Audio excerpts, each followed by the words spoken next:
Good afternoon, everyone. Good afternoon, respected teachers, principals, and management. Today, we are going to host an in-house training meeting on the topic adaptive inclusive practices in classroom. In this topic, we will learn what practices we should implement in our classroom to make a better, effective classroom. Today's our resource person is Mohammad Fayyaz Alam sir, who will share his views, his opinions on the topic adopting inclusive practices.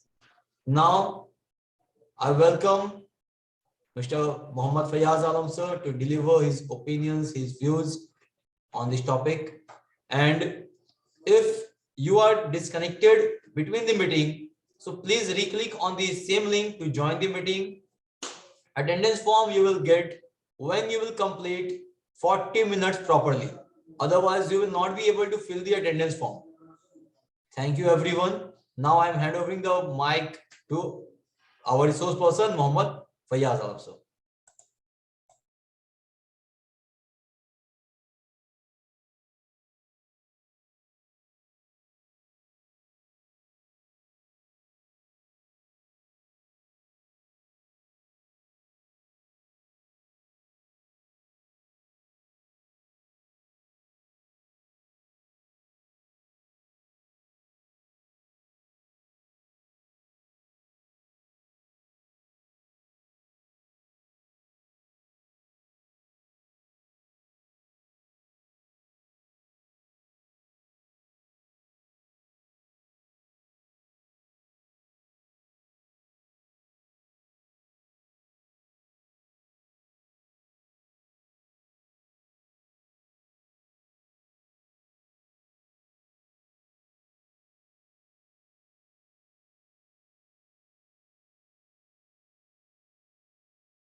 Thank you, Ajit sir. First of all, I would good afternoon to everyone, respected principal sir, and all my dear colleagues. First of all, I'd like to thank the management and our technical department, Mr. Ajit sir, Ravinder sir, for giving me an opportunity to discuss on the topic inclusive studies in practices in classroom.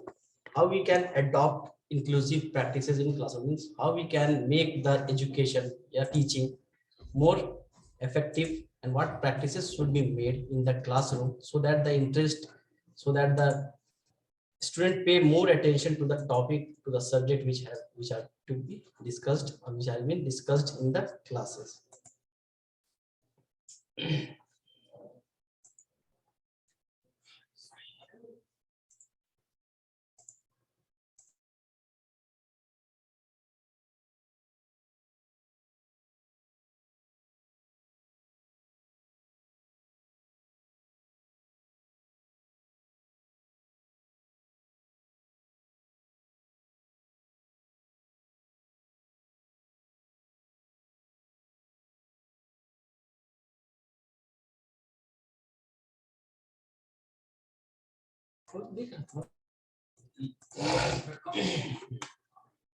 Now, today's topic is adopting inclusive practices in classroom. First of all, we understand what is the term adopting and what the term inclusive means. Adopting means taking, and we have to adopt. Like we adopt in the nature. Adopt means get suitable, fitted with the conditions. Second is inclusive. Inclusive means होता है getting together. एक जगह पे diverse चीज, different चीज को एक साथ इंक्लूड करें. जैसे स्टडीज हो रहा है तो स्टडी में हम कभी प्रॉब्लम सॉल्विंग भी ला सकते हैं, कभी स्टोरी टेलिंग भी ला सकते हैं, कभी क्विज भी कंडक्ट करवा सकते हैं. तो ये क्या है, मेथड्स ऑफ एजुकेशन, जिससे हम इन क्लासरूम और in teaching we can adopt these things. So inclusive education means different and diverse student learning in the same classroom. The goal is to ensure, what is the goal? The goal is to ensure that no child with special need is excluded from the education. Means कोई भी student, चाहे वो किसी भी cast, creed या किसी भी background का हो, वो एजुकेशन से एक्सक्लूड ना हो. Thirdly, the inclusive education program. ये जो प्रोग्राम है इंक्लूसिव प्रोग्राम, ये किस पे एम करता है? For the comprehensive quality of education and skill building of the children. ये सिर्फ एजुकेशन या सिर्फ नॉलेज देने के बेसिस पे नहीं, वो क्वालिटी को, जो स्किल्स है, जो स्टूडेंट में स्किल्स भी बिल्ड करे और साथ ही साथ उसका क्वालिटी को भी इनहेंस करे.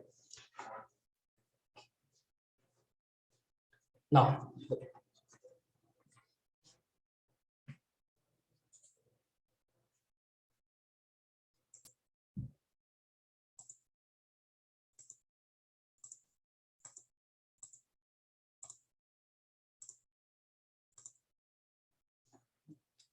now the principles of equality, on which basis we can say that the equality are different. There is a laid down, there are the points on which equality can be justified or can be said. Equal right to education. जैसे अभी हमने कहा, किसी भी बच्चे को ना, किसी भी कास्ट, क्रीड या कैसा भी इकोनॉमिक बैकग्राउंड से आए, उनका एजुकेशन नहीं खत्म होना चाहिए या उनको एजुकेशन नहीं मिलना चाहिए, है ना. ये डिफरेंशिएट नहीं होना चाहिए कि वो इस कास्ट से है तो उसको ये एजुकेशन नहीं मिलेगा, वो इस बैकग्राउंड से है तो ये एजुकेशन, ये नहीं. एजुकेशन फ्री होना चाहिए. तो equal rights to education, equal status and equal opportunity to all student, है ना. यही होता है इक्वालिटी का प्रिंसिपल. इक्वालिटी तभी हम कह सकते हैं कि जब इक्वल एजुकेशन राइट, है ना, पढ़ने का सही तरह से सभी कैटेगरी के बच्चे को कोई भी एजुकेशन मिल सकता है. स्टेटस इक्वल हो, ऐसा नहीं कि एक ऊंची जाति का हो तो वो उसका अलग स्टेटस हो, एक छोटी जाति का, है ना. एजुकेशन के प्लेटफॉर्म पे सभी क्या इक्वल स्टेटस के, इक्वल अपॉर्चुनिटी. और ऐसा नहीं कि ये हो कि नहीं सिर्फ selective student can participate, equal opportunity सभी स्टूडेंट को मिलना चाहिए. सेकंड प्रिंसिपल ऑफ इक्वालिटी है, it provide education to all irrespective of caste. जैसे भी हमने कहा caste, creed and races. Its policies, इसका कुछ पॉलिसीज है, करिकुलम है, टीचिंग मेथड्स है. इस तरह से वैरिड एंड डायनेमिक बनाया जाता है कि that every child could easily be adjust, कोई भी है एडजस्टेबल, कि कोई भी उस करिकुलम में या कोई भी उस पॉलिसीज में या कोई भी उस टीचिंग मेथड में कोई भी बच्चा अपने आप को एडजस्ट कर ले या इजीली एडजस्ट कर ले. जैसे हम लोग कभी क्या करते हैं, क्लास में अगर कोई बच्चा एब्सेंट होता है तो नेक्स्ट क्लास में क्या होता है, एक बार हम लोग रिवीजन करते हैं कि प्रीवियस, है ना, हम लोग ने क्या पढ़ाया था. तो इससे क्या होता है, वो बच्चा उस दिन, है ना, उस पर्टिकुलर डे में क्या एडजस्ट हो जाए. यस, आज जो सर नया कुछ पढ़ाएंगे, क्योंकि उसका तो ब्रेक हो गया, प्रीवियस जो यस्टरडे पढ़ाया हुआ वो तो उस दिन नहीं वो समझ पाए. तो बैक एक रिवीजन करने से क्या हो गया कि उसको एक एडजस्टमेंट हो गया. यस, कुछ आइडियाज, कुछ टॉपिक्स, कुछ व्यूज, है ना, जिस टॉपिक पे डिस्कस हो रहा है कि हाँ इस पे कुछ अंडरस्टैंडिंग हो सकता है. पूरा कंप्लीट नहीं है बट एडजस्ट हो जाना. एडजस्ट का मतलब होता है पूरा इजिली कंफर्टेबल है. बस कुछ सेक्शंस पे yes we can. Now principle of non discrimination. Non discrimination का मतलब होता है, डिस्क्रिमिनेशन का टर्म्स का मींस भेदभाव, किसी भी तरह से डिस्क्रिमिनेट नहीं करना, किसी को किसी हीन नीचा नहीं दिखाना. डिस्क्रिमिनेट का मतलब है every child is unique and equal value. हर बच्चा यूनिक है, हर बच्चा यूनिक है. ऐसा नहीं कि उसमें अगर कोई स्पोर्ट्स खेलना चाहता तो वो यूनिक नहीं, जो पढ़ेगा वही यूनिक, ऐसा नहीं. हर बच्चा अपना यूनिक है. हर बच्चा यूनिक है एंड एवरी इक्वली वैल्यूड, और सबका बराबरी से तुलना या उनका सम्मान होना चाहिए. Non discriminated equality and togetherness lead to the healthy learning of child. अगर क्लासरूम में हम डिस्क्रिमिनेट करेंगे, बहुत सारे होते हैं कि ये मेरे पास ट्यूशन पढ़ता है तो हम इसको ज्यादा ये सपोर्ट करेंगे या ज्यादा क्वेश्चन से राइज करेंगे, ये हमारे पास नहीं पढ़ता है तो इस तरह से डिस्क्रिमिनेट, या ये मेरे नाइबर्स के हैं तो मैं इनको ज्यादा फेवर करूंगा, ये तो इस तरह का डिस्क्रिमिनेशन नहीं होना. इक्वल जो है वो क्लास, स्कूल या के बाहर में है, क्लासरूम के अंदर इक्वलिटी होना चाहिए, टुगेदरनेस, सभी के साथ टुगेदर इकट्ठा लेके हेल्दी लर्निंग एवरी चाइल्ड, है ना, ताकि वो सारा बच्चा पे वो लर्निंग ऑफ इम्प्लीमेंटेशन हम कर सके. इसी को कहते हैं टुगेदरनेस, एक साथ टुगेदर में इकट्ठे ग्रुप वर्क करके. Now principle of understanding. Understanding means कि जो चीज है या जो चीज बताया जा रहा है वो कैसे, उसका प्रिंसिपल सिद्धांत क्या होना चाहिए, किस बेसिस पे. इंक्लूसिव एजुकेशन, है ना. इंक्लूसिव एजुकेशन किसको बोलते हैं, जहाँ पे बहुत सारे टाइप्स के स्टूडेंट है ना, कहीं पे लो अचीवर्स, कहीं पे एक्सीलेंट है, कोई एवरेज है, बहुत सारे टाइप के स्टूडेंट है उस क्लासरूम में। तो उस डाइवर्स क्लासरूम में कैसे हम इन क्या मेथड यूज कर सकते हैं कि जिससे सारा टॉपिक है ना इजीली अंडरस्टूड हो जाए। तो उसका अंडरस्टैंडिंग कैसे, inclusive education ensures understanding of the child children in regular education system. पहले ही हमने बताया आप लोगों को पहले ही स्लाइड में कि ऐसा हेल्दी इन्वायरमेंट जिसमें सारे बच्चे एडजस्ट हो जाए। अगर एडजस्ट हो जाएंगे, एडजस्टमेंट कब होता है, जब अंडरस्टैंडिंग बनती है। कोई भी दो इंसान में या दो चीज में अंडरस्टैंडिंग जब बनती है, कब बनती है, जब उनके बीच में एडजस्टमेंट हो, यानी वो फिटेड हो जाए। तो अगर इन क्लासरूम में एडजस्टमेंट है ना, इंक्लूसिव एजुकेशन को इम्प्लीमेंट करते हैं है ना, उनका टेक्निक को, उनका प्रोसीजर को यूज करते हैं, तो इजिली एडजस्टेबल हो जाएगा। और जब एडजस्टेबल हो जाएगा तो ऑटोमेटिक सारा सिस्टम, सारा चीज धीरे धीरे समझ में आने लगेगा। This leads to comfortable. Again जब वो स्टूडेंट या टीचर उस चीज में कंफर्टेबल फील हो जाए, एडजस्टेबल हो जाएगा, तो वो कंफर्ट जोन में ऑटोमेटिक आने लगेगा। This lead to comfortable adjustment of both disabled and non disabled children. Disabled and non disabled in sense कि जो बच्चे वीक है या एवरेज है, ये हो गया डिसेबल्ड। जो बच्चे लो अचीवर है, उन रेस्पेक्ट में भी ये डिसेबल्ड टर्म जो यूज हुआ ये फॉर फिजिकली हैंडीकैप्ड या फिजिकली चैलेंज्ड के लिए नहीं यूज हुआ है। ये डिसेबल्ड मतलब कि जो उस इन्वायरमेंट में एडजस्ट नहीं हो पाते। उस इन्वायरमेंट कौन एडजस्ट, एक लो अचीवर्स, एक हाई अचीवर्स, है ना। तो अगर हम इंक्लूसिव मेथड यूज करेंगे तो लो अचीवर ये डिसेबल्ड हो गए, लो अचीवर्स बोले या एवरेज अचीवर, ये क्या हो गया, ये आपस में कंफर्टेबली एडजस्टमेंट कर सकते हैं। जब कंफर्टेबली एडजस्ट तो फिर कोई अंतर ही नहीं रहेगा ना। Principle of healthy social relationship. Social relationship means कि हमको प्रमोट करना होगा कि हमें सोशल रिलेशनशिप मतलब कैसे हम लोग कॉम्युनल हार्मनी। सोशल मींस जो हम लोग एक सोशल रिलेशन हम लोग, ये नहीं स्कूल, एक टीचर स्टूडेंट का रिलेशन, एक स्टूडेंट स्टूडेंट का रिलेशन, एक नाइबरहुड का रिलेशन, एक फैमिली मेंबर्स का रिलेशन, ये सारा ग्रुप को हम लोग सोशल, सोशल जिससे हमारा फीलिंग्स अटैच्ड होते हैं। तो प्रिंसिपल ऑफ हेल्दी कैसे होगा, inclusive education promotes healthy social relationship between the disabled and non disabled children. Secondly reduces gap between them and provides a common platform। जैसे अभी हमने कहा पहले स्लाइड में हमने ये डिस्कस, एक कॉमन प्लेटफॉर्म मिल जाता है ना, ऐसा प्लेटफॉर्म जहाँ पे कोई डिस्क्रिमिनेशन न हो on the basis of caste, on the basis of religion, on the basis of economic background, और in the any sort of जिसपे हम लोग डिस्क्रिमिनेट कर सकते हैं। तो वो क्या कर देता है, वो गैप को रिड्यूस कर देता है।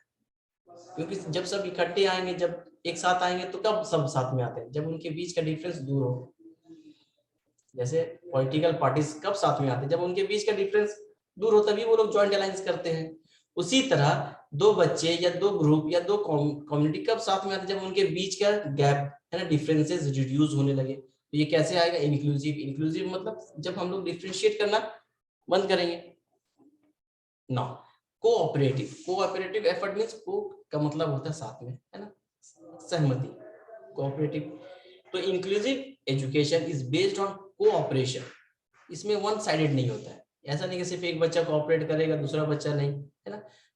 हम लोग क्लासरूम में क्या करते हैं ग्रुप स्टडीज में या जब क्विज में होता है, तो ग्रुप में ऐसा नहीं कि सिर्फ एक ही बच्चा बोलेगा। अगर हम लोग क्विज कंडक्ट करवाते हैं, दो ग्रुप सेटअप करते हैं, तो उसमें क्या करते हैं, ऐसा नहीं कि सिर्फ इस ग्रुप में एक ही बच्चा बोलेगा और इस ग्रुप में, सेकंड ग्रुप में यही नहीं, कोऑपरेटिव होना चाहिए। कोई भी बोल सकता है ना, अगर उनको कुछ हाफ नॉलेज है ना, उनसे हाफ नॉलेज, तो वो लोग अपना पर्सपेक्टिव रिप्रेजेंट कर सकते हैं, हाँ ये point of view.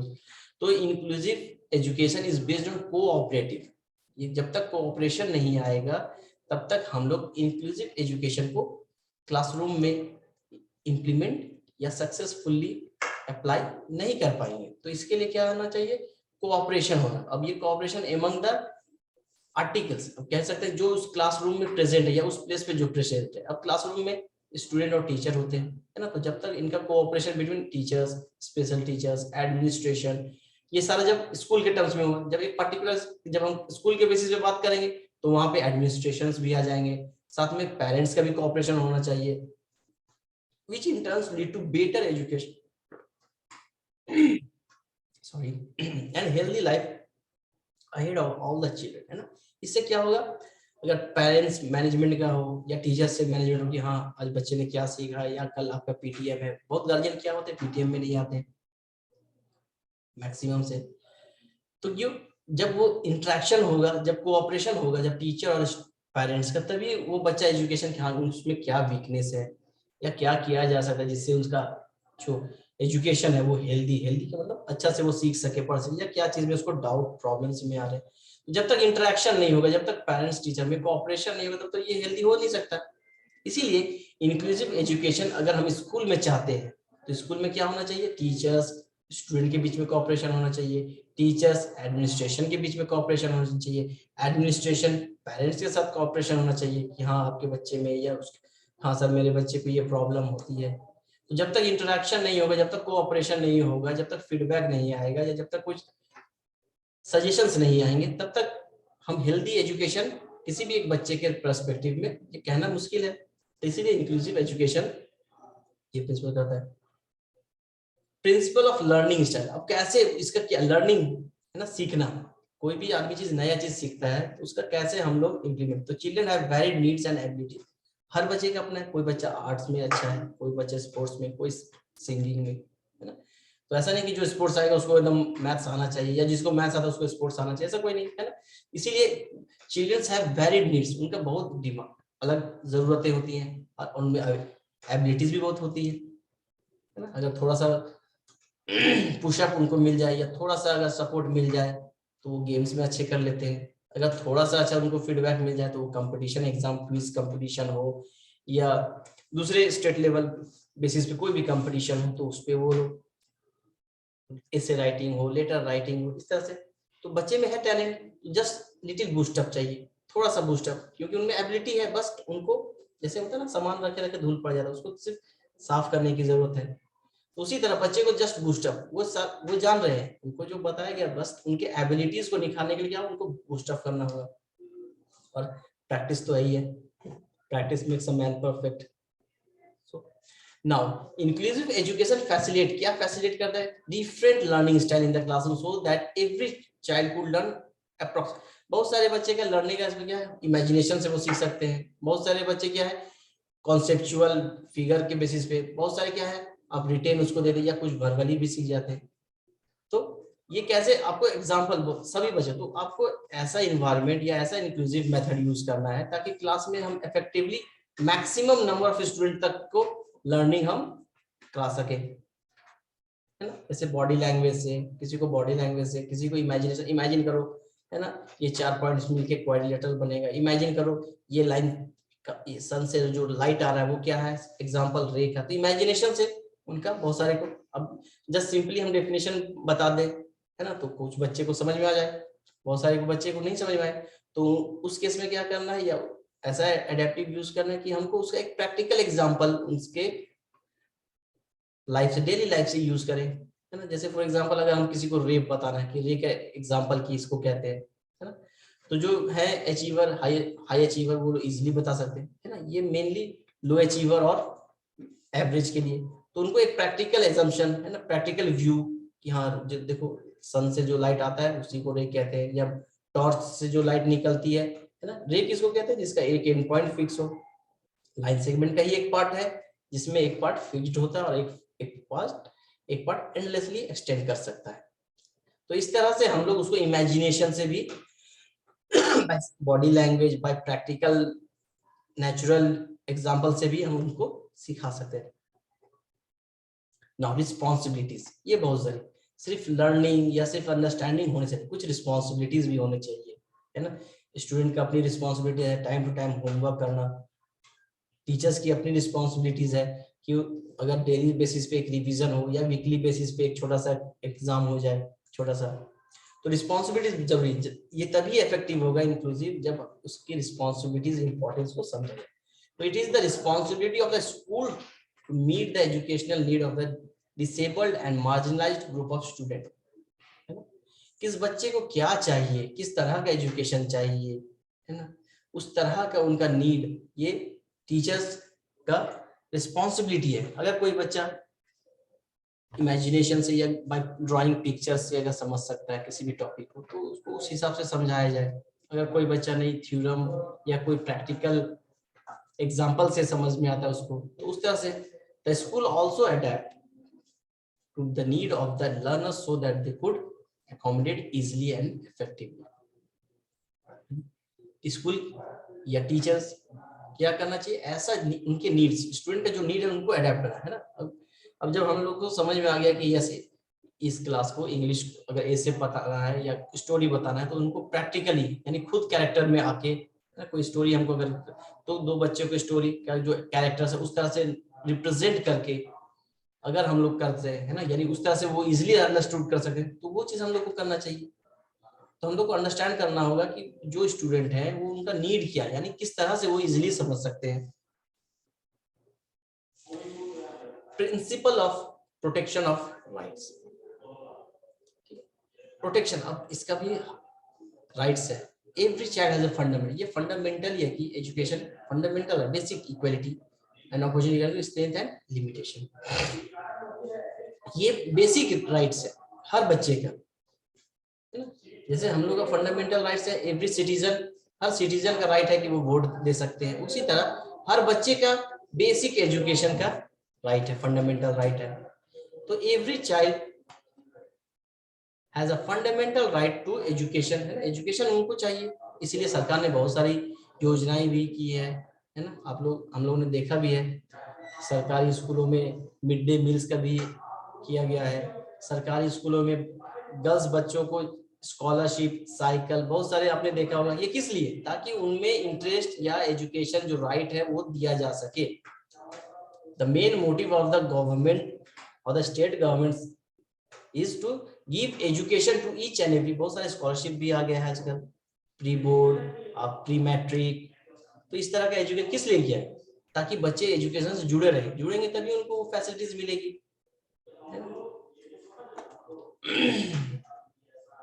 Principle of listening, तो इंक्लूसिव में हर एक पर्सपेक्टिव का, टू टीचर स्टूडेंट की बातें सुने, स्टूडेंट टीचर्स की बातें सुने, the perspective of both the disabled and non disabled student is listen and taken seriously, हर बच्चे का क्वेश्चन या डाउट को लिसन सुनना चाहिए and take it seriously respective of diversity, क्या नीड होगा या कैसे उसको हम लोग सॉल्व करेंगे या कैसे बताएंगे वो मैटर नहीं करता, बस उसका क्वेश्चन जो है, जो डाउट है वो क्लियर होना चाहिए, या उसका जो क्वेरी है वो क्लियर होना चाहिए, है ना। हम लोग कोई भी स्टेप यूज कर सकते हैं, कोलैबोरेशन के साथ ग्रुप वर्क कर दिए, आप वहां पे समझा सकते हैं, क्यूज हो, क्या रिक्वायरमेंट है उनका, उस क्यूज के थ्रू से बता सकते हैं। क्लास में किसी का प्रॉब्लम हुआ कि सर लाइन पैरेलल लाइंस नहीं आता है आपको समझ में, तो क्या करेंगे, पैरेलल लाइंस पे एक क्वेश्चन या एक क्विज सेटअप कर देंगे, है ना। जिनको बहुत सारा टॉपिक नहीं पता होगा उस क्विज के माध्यम से जान जाएंगे।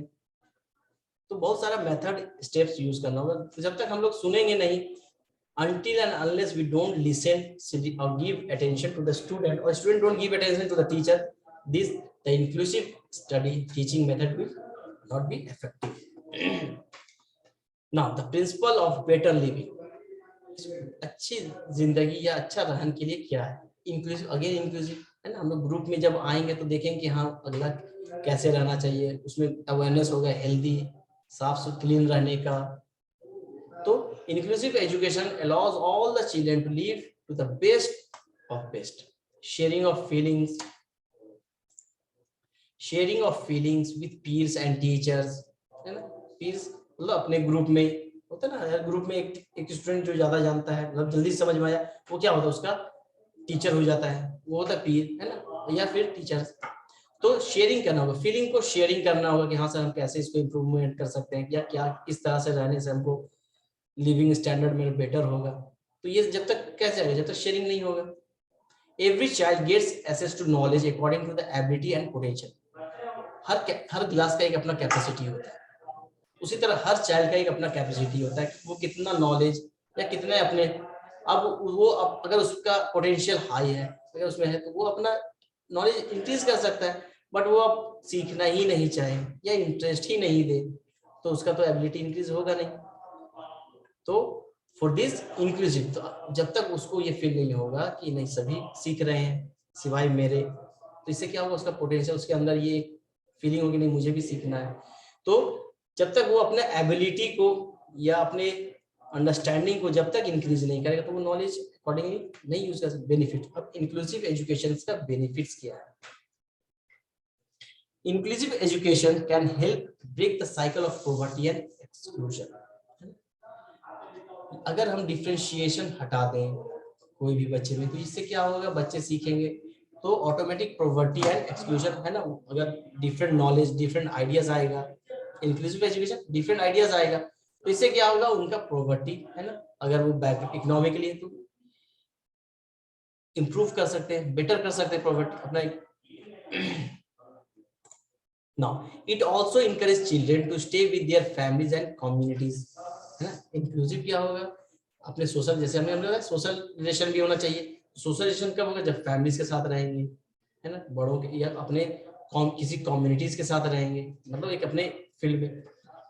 The school atmosphere can improve to the benefit of all the learners, है ना। इससे क्या होगा, स्कूल का एटमोसफियर भी बेटर होगा, बेनिफिट होगा, सभी में जानने की सीखने की जिज्ञासा होगी, है ना। Empty box makes more noise, है ना, अगर ज्यादा खाली डब्बा क्या होता है, ज्यादा शोर करता है। तो अब जब बच्चे सीखने लगेंगे तो ऑटोमेटिक डिस्टर्बेंस या उनका जो न्यूसेंस होगा वो ऑटोमेटिक रिड्यूस होने लगेगा, जब उनका इंटरेस्ट इंक्रीज हो जाएगा, जब हमारे स्कूल का एटमोसफियर ऐसा हो जाए, कहीं पे भी खड़े हो जाए तो कोई भी टॉपिक पे डिस्कशन हो, है ना, ना कि किसी तरह का इनडिसिप्लिन एक्टिविटीज या किसी तरह का डिस्टर्बिंग एलिमेंट करने से बजाय। It promote wider inclusion of individual to the development of the nation. Inclusive का मतलब ये है कि डाइवर्स डिफरेंट चीज, तो जब डिफरेंट चीज आएंगे तो उससे क्या होगा, development of nation automatic promotes होगा। फैक्टर्स इफेक्टिव, कुछ अच्छा है तो कुछ इसका फैक्टर्स जो इंक्लूसिव एजुकेशन को अफेक्ट कर सकते, मतलब और बेटर कर सकते। Diversity among learners, preparedness to the teacher, infrastructure, ability of resources. अब हम पढ़ाना चाहते हैं तो मेरा लैब भी सही होना चाहिए, हमारा प्रोजेक्ट होना चाहिए, अगर हम प्रोजेक्ट के थ्रू किसी बच्चे को डिमॉन्स्ट्रेट करना चाहते हैं किसी टॉपिक को, तो ये कहने का मतलब इंफ्रास्ट्रक्चर भी हमारा बेटर होना चाहिए, एबिलिटी ऑफ रिसोर्सेज होना चाहिए, इवैल्यूएशन सिस्टम होना चाहिए, यस आपने कितना सीखा या क्या हुआ। प्रॉब्लम फेस बाय स्टूडेंट, जब इंक्लूसिव स्टडी को इम्प्लीमेंट किया जाए तो उसमें क्या स्टूडेंट फेस करते हैं प्रॉब्लम, इंफीरियर कॉम्प्लेक्स, ये क्या होता है, हीन भाव, अरे मुझे नहीं आता, मुझसे नहीं हो पाएगा, इंफीरियर यानी छोटा फील करना, इनसिक्योरिटी, मैं पूछ लूंगा तो सर क्या गुस्सा करेंगे या मेरे कलीग्स क्या फील करेंगे, lack of understanding, lack of expression, उनको नहीं पता कि मुझे ये क्वेश्चन या ये कैसे एक्सप्रेस करें या ये क्वेश्चन कैसे करें, उनको एडजस्टमेंट प्रॉब्लम होने लगता है। Introvert nature, isolated and segregated, negative approach, उसमें क्या फिर नेगेटिव में चले जाते हैं, नहीं सीखना सर, हाँ सर समझ में आ गया, नेगलेक्ट, साइनेस आ जाता है पूछने का, लैग बिहाइंड, इससे क्या हो जाता है, वो पीछे रह जाते हैं सीखने की प्रक्रिया में, उनसे पूछो हाँ सर समझ में आ गया, बट इंटरनली अगर स्टूडेंट के बिहाफ में देखा जाए उनको कुछ समझ में, इससे क्या हो गया, वो lag behind. Feeling of extra burden, अब जब कोई चीज समझ में नहीं आए तो वो क्या बोझ बनने लगता है उस पर, जनरली ये मैथ्स में होता है, अगर वो चैप्टर समझ में नहीं आया तो वो बोझ होने लगा, किसी तरह ये चैप्टर खत्म हो जाए, किसी तरह ये चैप्टर में पास हो जाए। तो जब इंक्लूसिव होता है तो डाइवर्स आएगा, तो टीचर भी डाइवर्सिटी अप्रोच यूज करके टीच करेंगे, तो इसमें कोई बच्चा सीखेगा कोई बच्चा नहीं सीखेगा। तो ये इसका एक ही सॉल्यूशन है कि आपको अपना कंफर्ट जोन से बाहर आना होगा, कंफर्ट जोन यानी मुझे शर्म आती है, इससे बाहर आना होगा, है ना, इनसिक्योरिटी, कोई क्या सोचेगा कोई क्या बोलेगा, तो जो होगा होगा। क्वेश्चन है भाई, जेन्युइन क्वेश्चन है, जेन्युइन पूछना है। Most common need observe in class, क्या जरूरत है, लैंग्वेज एंड कम्युनिकेशन, बहुत सारा इंग्लिश वर्ड हो सके बच्चे को नहीं समझ में, तो उसका अगर डिफिकल्ट वर्ड यूज हो रहा है तो उसको थोड़ा सा ट्रांसलेट करके हिंदी में बता, ताकि वो इजिली, बहुत सारे न्यू वर्ड्स होते हैं जो स्टूडेंट्स अनअवेयर होते हैं तो उनको अवेयर कराना होगा। एकेडमिक रीडिंग राइटिंग मैथ्स, है ना, इससे क्या होगा, जितना वो लोगों का रीडिंग एबिलिटी बढ़ेगा या रीडिंग उनका हैबिट होगा, उससे क्या होगा उनका और वर्ड्स मीनिंग का समझ में आएगा। मोटिवेशनल नीड्स, है ना, उनको हमेशा मोटिवेट करना है, ऐसा नहीं कि टीचर्स ही डिमोटिवेट करे या स्टूडेंट ही आपस में, हमेशा जब भी करना है मोटिवेट करना है। पर्सनल एंड सोशल नीड्स, क्या उनको पर्सनली जरूरत है, क्या सोशल है, physical and locomotor needs. Now special consideration while teaching children with special need, क्या हम लोग कंसीडर करना चाहिए जब हम किसी खास, जैसे लो अचीवर को हो या मीडियम, जब लो अचीवर को पढ़ाना तो क्या होगा, एकदम बेस से, from the grass root level उस टॉपिक को पढ़ाना है, उस लो अचीवर को तो एकदम ग्रास रूट लेवल। अगर हमको पैरेलल लाइंस पढ़ाना है तो एकदम स्टार्ट हम लोग पॉइंट से करेंगे कि पॉइंट किसे कहते हैं, फिर पॉइंट से लाइन सेगमेंट कैसे बनता है, लाइन सेगमेंट से लाइन कैसे बनता है, फिर जाके लाइन से हम लोग पैरेलल लाइंस में, यानी एकदम स्टार्टिंग फ्रॉम द बेस। तो कॉन्क्रीट मल्टी सिनेरियो टास्क है ना, छोटा छोटा टास्क देना होगा। Find out the child most effective mode of learning, है ना, किस मोड से वो ज्यादा लर्न कर सकते हैं। ऑडिटरी हमने पता है बहुत सारे बच्चे विजुअलाइज करके हो, बहुत सारे क्या ऑडियो, बस हमने स्पीच दिया, हमने डिमोन्स्ट्रेट कर दिया, एक्सप्लेन किया, उससे भी वो समझ। तो हम लोग को टीचर्स को ये ध्यान देना हो कि वो किस मेथड से या किस प्रोसीजर से बेटर इजीली अंडरस्टैंड कर सकते, बाय पेसिंग, रिपीटेशन, बार बार रिपीट करके एक ही चीज को रिपीटेशन करना है, मॉडलिंग यानी इमिटेशन, टास्क एनालिसिस, है ना, कुछ टॉपिक हमने पढ़ा दिया तो उस पर छोटा टास्क, कुछ नहीं तो at least right the definition. Modelling and imitation, है ना, आप उस अगर उस फिगर जैसे हम लोग 3D पढ़ाएं तो आप भाई उस मॉडल रेक्टेंगल है उसका आप इमिट कर, है ना, उसका फिगर ड्रॉ कीजिए या उसका एग्जांपल रिप्रेजेंट कीजिए। टास्क एनालिसिस, है ना, उनका टास्क को भी ध्यान देना है ना। स्टेप वाइज डायरेक्शन, उनको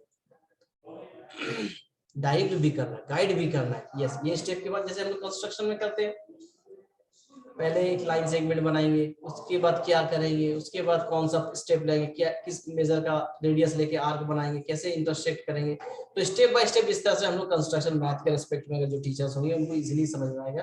तो उस तरह से ये स्टेप बाय स्टेप उनको डायरेक्ट करना होगा लो अचीवर्स या जो एवरेज अचीवर्स को। How to create an inclusive classroom by making use of learning materials, कैसे हम लोग इंक्लूसिव क्लासरूम को बना सकते हैं भाई मटेरियल। उससे क्या, उसके लिए विजुअल मटेरियल जो उनको हम जिस तरह से प्रोजेक्ट वर्क हो या लैब में हो उस तरह, टेक्चुअल मटेरियल, डिमॉन्स्ट्रेशन, है ना, एग्जांपल पे एग्जांपल ब्रीफली डिस्क्राइब करना। ICT information and communication technology, बहुत सारा टेक्नोलॉजी के थ्रू हम उसको, या यूट्यूब हो या दूसरे प्लेटफॉर्म से जहां से उनको इंफॉर्मेशन हम लोग दे सके कलेक्ट करने। Now, what is inclusive teaching method में या inclusive classroom में टीचर्स का रोल क्या है? It is a very important role of the teacher. तो interaction with family, है ना, टीचर को क्या होना, बच्चे के साथ भी इंटरेक्ट करना है, एट द सेम टाइम, है ना, साथ ही साथ टीचर्स पेरेंट्स का भी फीडबैक लेना कि हाँ बच्चे घर में कितने पढ़ते हैं, कितने देर पढ़ते हैं, या क्या चीज पढ़ने में उनको प्रॉब्लम आती है, या किस चीज में उनको डाउट ज्यादा अराइज है, या किस चीज में उनका हेजिटेशन है। तो इस तरह से इंटरेक्शन करना है पेरेंट्स के साथ। To be able to solve their problem, है ना, उनका प्रॉब्लम को भी सॉल्व करना। To develop new learning strategies, नया बच्चे जानते हैं बस डेफिनेशन भी नहीं, उसको कॉन्सेप्ट क्लियर करना है कि कैसे हम लोग उनके लर्निंग स्ट्रेटजीज को डेवलप कर सकते हैं। सेल्फ कॉन्फिडेंस, नहीं उनको हमेशा अप्रोच मोटिवेट करने, ये क्वेश्चन आप सॉल्व कर सकते हैं, ट्राई करो, अटेम्प्ट करो, तो इससे क्या होगा, उसका सेल्फ कॉन्फिडेंस बढ़ेगा। To be able to provide special facilities, जो लो अचीवर उनको नोट्स दे सकते हैं, हाँ अभी इस चीज को स्टडी करो, या ये लिंक दे दिए, इस लिंक को आप फॉलो करो, इस लिंक पे जाके आप